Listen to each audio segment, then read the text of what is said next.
गोला ढोरिया के, गोला गोला ढोरिया के दर्शन कोला राजा जी गोला गोला ढोरिया के, गोला गोला ढोरिया के। काहे बड़ा गुताइल खोलेल चुलिया के डोरिया के, चुलिया के डोरिया के। काहे बड़ा गुताइल खोलेल चुलिया के डोरिया के।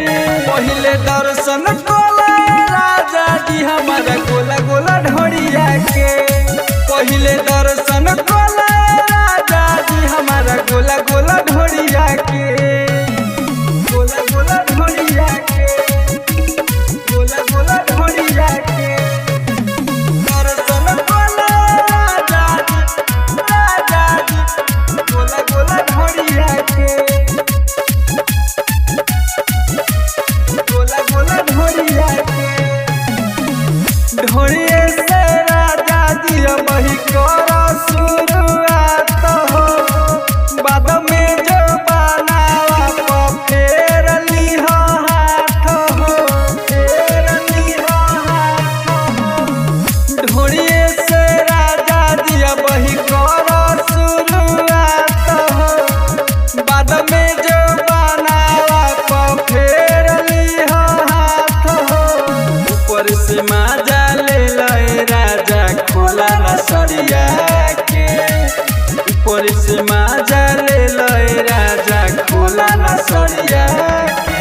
पहिले दर्शन कोला राजा जी हमारा गोला गोला ढोरिया के, पहिले दर्शन कोला राजा जी हमारा गोला गोला ढोरिया के, गोला गोला ढोरिया के, गोला गोला ढोरिया के दर्शन कोला राजा जी गोला गोला ढोरिया के,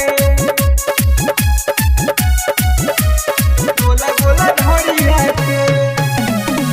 नीतीश दीवाना ज्यादा हो खाना बेचैन हो, देखले वो एक बेर चुझावत हो जइबा फाइन हो, जइबा फाइन हो। नीतीश दीवाना ज्यादा हो खाना बेचैन हो, देखले वो एक बेर चुझावत हो जइबा फाइन हो। मधुरा जा परेशान न कर अपन तू गोरिया के, मधुरा जा परेशान न कर अपन तू गोरिया के। पहिले दर्शन कोला राजा जी हमारा गोला गोला ढोरिया के, पहिले दर्शन कोला राजा जी हमारा गोला गोला ढोरिया के। एकता रिकॉर्डिंग स्टूडियो। Contact number 7982720011।